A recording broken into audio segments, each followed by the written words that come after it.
এই আমার প্রথম? প্রথম কাটা। আমার এই টাকা আমি এই টিকিট কেটে আমি জানলাম যে টিকিট কাটার গুণ কেমন। আমার খুব আনন্দ আজকে। আজকে দীপাবলির দিন। আমি খুব আনন্দিত। নমস্কার। আমি সেই দীপাবলির দিনে টিকিট কেটেছিলাম। দুটো টিকিট কেটে আমার লটারিতে লেগেছিল। আমি সেই লটারি কেটে আমি খুব খুশি হয়েছি। তাই তোমরা যে ভালোবাসা দিয়েছ, সেই ভালোবাসা আমার খুব বুকটা ভরে গিয়েছে। কমেন্ট করেছ, খুব ভালো লেগেছে। কমেন্ট করেছে দীপক মণ্ডল। দীপক মণ্ডল কি লিখেছে? বেআইন ডুপ্লিকেট টিকিটগুলো লিগ্যাল নয় গভর্নমেন্টের দ্বারা। নমস্কার সবাইকে।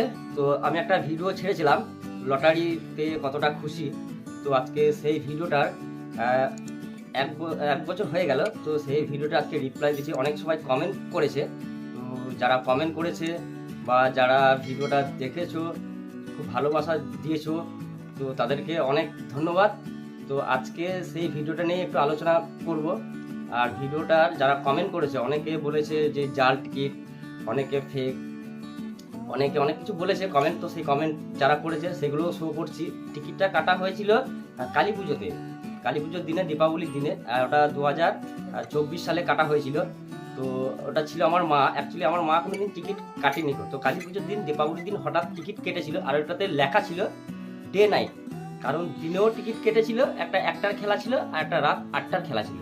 তো 1টার খেলাতেও একটা প্রাইজ পেয়েছিল, প্লাস রাত যে 8টার টিকিটটা কাটা হয়েছিল, সেই রাত 8টার টিকিটটাতেও একটা প্রাইজ পাওয়া গিয়েছিল। যার ফলে থার্মেলটাতে লেখা ছিল ডে নাইট বলে। কারণ ডে নাইট দুটোতেই আমার মা সেই প্রাইজটা পেয়েছিল। এই হচ্ছে আমার মা। তো তোমরা অনেকে বলেছো জাল টিকিট, ফেক, হেনা তেনা। যাই হোক, যা ভালো লেগেছে, খুব ভালো লেগেছে আমারও। তোমরা কমেন্ট করেছো বলে আমার খুব ভালো লেগেছে। আর তোমরা যা ভালোবাসা দিয়েছো, আমি চাইবো এটা তো আরো ভালোবাসা যাতে পায়। তো এই হচ্ছে আমার মা সেদিন দীপাবলির দিন লটারি কেটেছিল। নমস্কার। আমি সেই দীপাবলির দিনে টিকিট কেটেছিলাম। দুটো টিকিট কেটে আমার লটারিতে লেগেছিল। আমি সেই লটারি কেটে আমি খুব খুশি হয়েছি। তাই তোমরা যে ভালোবাসা দিয়েছ, সেই ভালোবাসা আমার খুব বুকটা ভরে গিয়েছে। কমেন্ট করেছ, খুব ভালো লেগেছে। দেখাবো তোমাদেরকে সেটাই, যে এটাতে কত কমেন্ট এসেছে, কে কে কমেন্ট করেছে, আর সেইগুলো একটু তোমাদের সাথে শেয়ার করছি।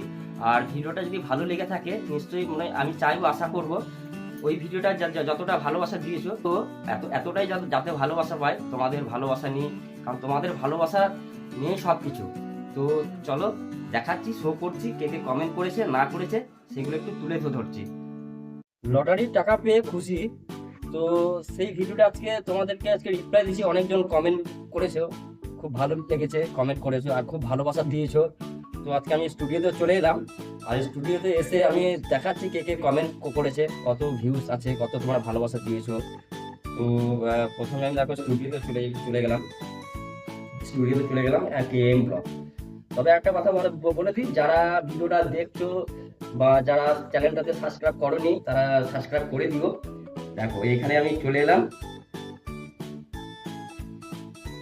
কন্টেনারে চলে এলাম।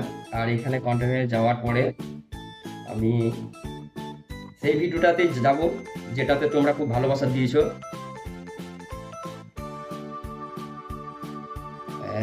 চলে এসছি। আমি লটারির টাকা পেয়ে খুব খুশি। তো খুবই একটা সুন্দর একটা তোমরা ভালোবাসা দিয়েছো এটাতে। আর এটাতে প্রথমে দেখো বলে দিই, ভিউজটা আছে 1,73,053। 1,73,053, 408টা সাবস্ক্রাইবার আছে। আর এটাতে দেখো যারা কমেন্ট করেছো, প্রথমে দেখো দেখায় স্নো আর শেখ ভাই দিয়ে একটা ইমো দিয়েছে, ভাই খুব সুন্দর। তারপর এটাতে আছে দেখো তাপস মণ্ডল, লটারি টিকিটের কালার সেই লাগছে। খুব ভালো কমেন্ট করেছো, আমার ভালো লাগছে খুব। তারপরে আছে দেখো সুমন মণ্ডল দিয়েছে জাল টিকিট। তারপরে দেখো দিয়েছে জীবন বর্মন, দিয়েছে ডুপ্লিকেট টিকিট। তারপরে আছে দেখো শিবশঙ্কর দলুই, খুব সুন্দর ভাই, থ্যাংক ইউ। তারপরে দিয়েছে দেখো রমেশ একটা লিখেছে হাই দিয়ে একটা ইমো দিয়েছে, ভাই খুব সুন্দর। তারপরে দেখো কমেন্ট করেছে দীপক মণ্ডল কি লিখেছে? বেআইন ডুপ্লিকেট টিকিটগুলো লিগ্যাল নয় গভর্নমেন্টের দ্বারা। তারপরে এটা দেখো তুষার মাল লাইক দিয়েছে, খুব সুন্দর ভাই। তারপরে এটা আছে দেখো সত্যমাল। তোমরা আরো কমেন্ট আছে, তবে এখানে 9টা কমেন্ট পেলাম, আরো কমেন্ট আছে। তো তোমাদেরকে অনেক ধন্যবাদ। এরকম ভালোবাসা থাকলে ভাই এগিয়ে যাবো একটু একটু করে। তোমাদের আশীর্বাদ চাই, তোমাদের ভালোবাসা থাকলে, তোমরা যদি সাপোর্ট করো আরো ভিডিও নিয়ে আসবো। তবে এই ভিডিওটা এই পর্যন্তই। ভিডিওটা শেয়ার করো, লাইক কমেন্ট অবশ্যই করবে ভাই। থ্যাংক ইউ, ধন্যবাদ, বাই।